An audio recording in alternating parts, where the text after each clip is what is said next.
Bilgeliğin rehberi, itaatin ve hizmetin, sarsılmaz gücü, büyüdüz boyu, gök kubbenin altında herkese tevazu gösteren, ancak hak yolunda dağ gibi duran, o vakur iradedir bu.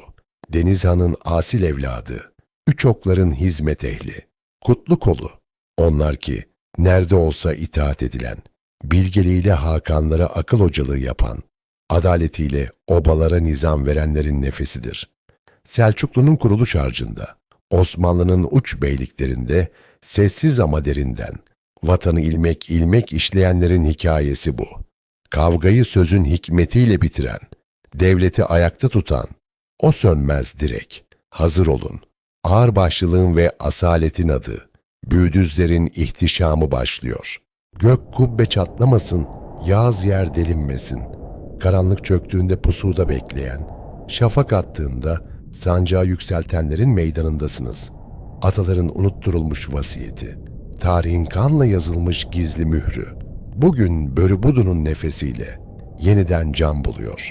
Gözü pek olanın, törebilenin, diz çökmeyenlerin sofrası kuruldu. Eski çağların gür sesi, bugünün hakikatiyle birleşiyor. Pusatlar parlasın, akıllar keskinleşsin. Börübudun teşkilatına hoş geldiniz.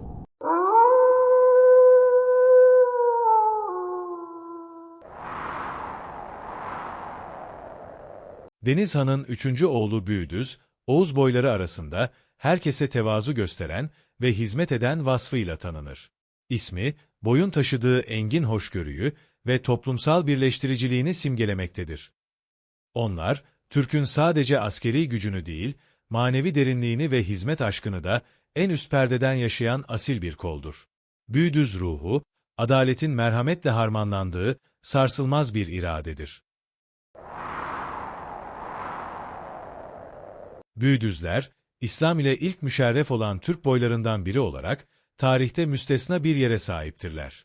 Boyun atası Büyüdüz Emen, Hazreti Peygamber'in huzuruna Türklerin elçisi olarak çıkan o kutlu kahramandır. Bu tarihi görüşme, Büyüdüz boyunun manevi dünyasını şekillendirmiş ve onları İslam'ın bayraktarlığına hazırlamıştır. Onlar inançlarını töreleriyle harmanlayarak Türk İslam medeniyetinin ilk köprülerini inşa etmişlerdir. Ongunları olan çakır kuşu gibi, Büyüdüz boyu da, olaylara her zaman yüksek bir perspektiften ve sükunetle bakar. Bu asil kuşun, ufkunu rehber edinen Büyüdüzler, en karmaşık krizleri dahi akıl ve ferasetle çözerler.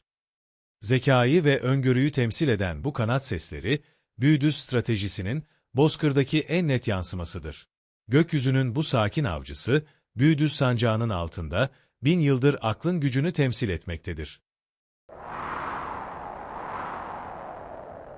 Oğuznamelerde adı sıkça geçen Büyüdüz Emen, Türk boyları arasındaki anlaşmazlıkları çözen en büyük hakemdir. Onun sözü, beyler meclislerinde son noktayı koyan ve birliği sağlayan kutsal bir vasiyet değerindedir. Dede Korkut destanlarında Büyüdüz ismi, sadakatin ve karşılıksız hizmetin en yüce örneği olarak zikredilir. Onlar törenin yaşayan hafızası ve Türk sözlü kültürünün en güçlü taşıyıcıları olmuşlardır. Büyüdüz tamgası, tevazu ve hizmetin geometrik bir mührü olarak Oğuz alfabelerinin en zarif olanıdır. Bu mühür nerede görülse, orada zulmün biteceği ve her ferdin hakkının gözetileceği bir düzen başlar. Sade çizgileri, boyun gösterişten uzak ama özünde derin olan asil karakterini dışa vurmaktadır. Bu imza, binlerce yıl boyunca Türk birliğinin harcı olmuş ve barışın garantisi sayılmıştır. Büyüdüzler, Selçuklu devlet yapısının idari ve siyasi kademelerinde en güvenilir devlet adamlarını yetiştirmişlerdir. Onlar sadece kılıç sallayan değil, devleti akılla ve sistemle ayakta tutan birer strateji ustasıdırlar.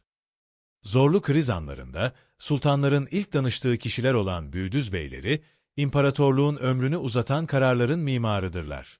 Onların hizmet aşkı, devletin bekasını her şeyin üzerinde tutan bir adanmışlıktır. İsimlerindeki hizmet eden vasfıyla Büyüdüzler, Türk İslam medeniyetinin manevi kolonlarını inşa etmişlerdir.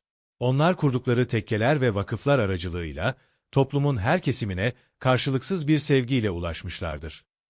Bu boyun fertleri, dünyevi makamlardan ziyade halkın gönlünde taht kurmayı en büyük rütbe saymışlardır.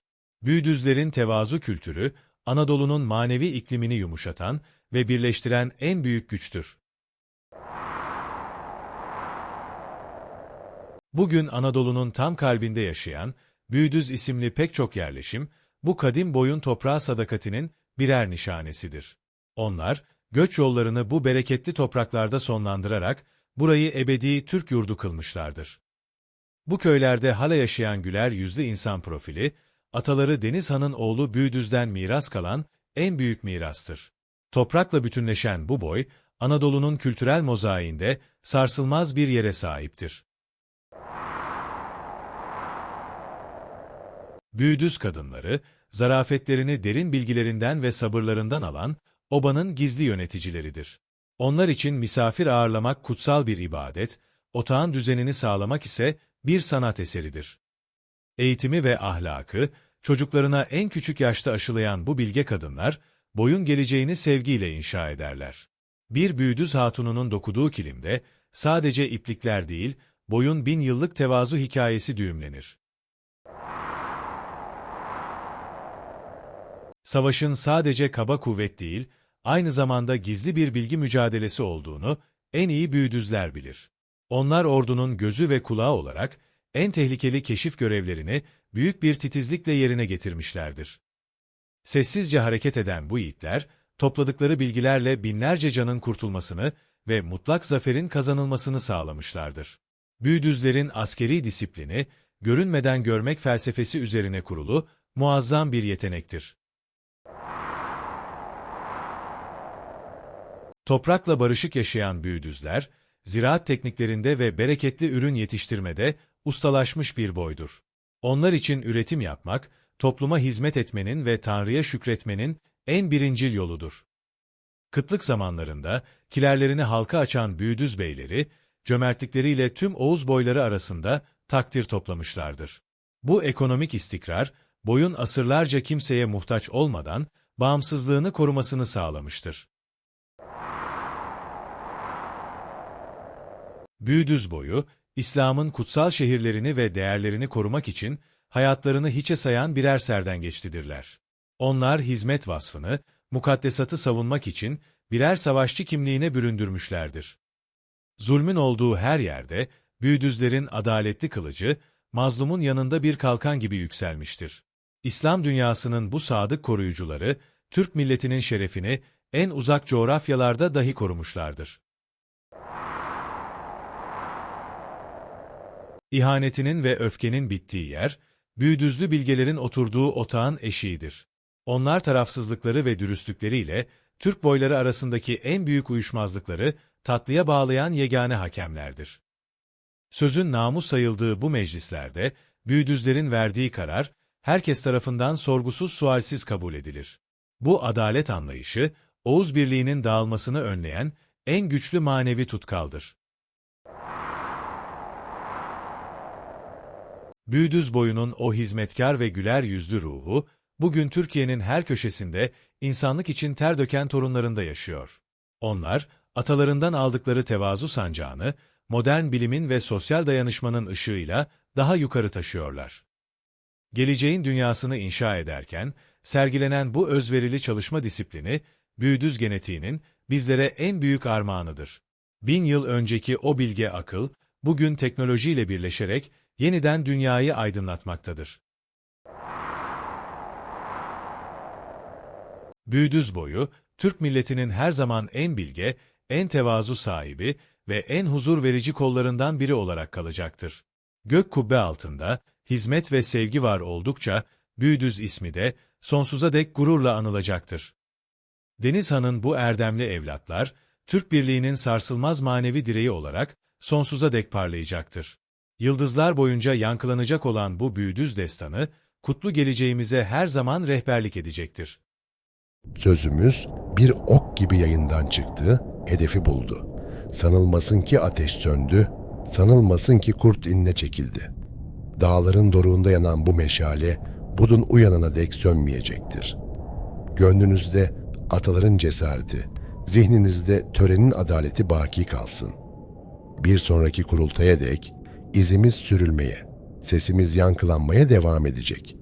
Gök Tengri Türk'ü korusun. Kutlu kalın, börü budunu takipte kalın.